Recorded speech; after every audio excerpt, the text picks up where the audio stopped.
এই যে পশ্চিম আহমদপুর সরকারি প্রাথমিক বিদ্যালয় মানে মজদিপুর কেন্দ্রে, এই কেন্দ্রে আপনাদের তো আপনারা ছিলেন, আপনি সম্মানিত একজন ব্যক্তি এলাকার। তো এই সার্বিক পরিস্থিতিটা আমাদেরকে একটু খুলে বলেন।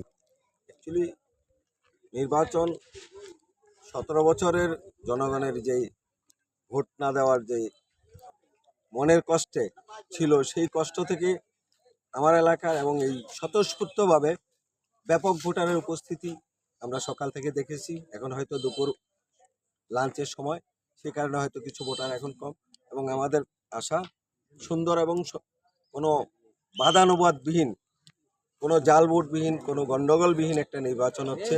আমরা এই নির্বাচনে সকলের অংশগ্রহণে খুব সুন্দর একটা নির্বাচন হচ্ছে। এই নির্বাচনটা যেন ভবিষ্যতে আমরা এইভাবেই যেন নির্বাচনগুলি হয়, প্রতি বছরের প্রত্যেকটা সময় যেন এভাবেই নির্বাচনগুলি হয়, হলে দেশ এবং জনগণ, শান্তিপ্রিয় জনগণ যেন তার ভোটাধিকার প্রয়োগ করতে পারে।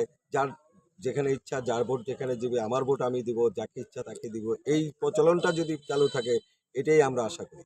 এখানে তো সকাল থেকে যে মনে করেন ভোটার উপস্থিতি কেমন ছিল বা কোনো অনিয়ম কি আছিল? না, ভোটারের সকাল থেকে ব্যাপক উপস্থিতি ছিল, বিশেষ করে মহিলা ভোটারের উপস্থিতিটা ব্যাপক ছিল। কোনো অনিয়ম আমাদের কাছে পরিলক্ষিত হয়নি। ভোটার সংখ্যা কত এবং কত পার্সেন্ট এখানে কাস্ট আছে? 3368 বা 69 ভোট। ভোট আমার হিসাবে, আমাদের ধারণা মতে 50% ক্রস করে 50% ভোটাধিকার প্রয়োগ হয়ে গেছে ইনশাআল্লাহ।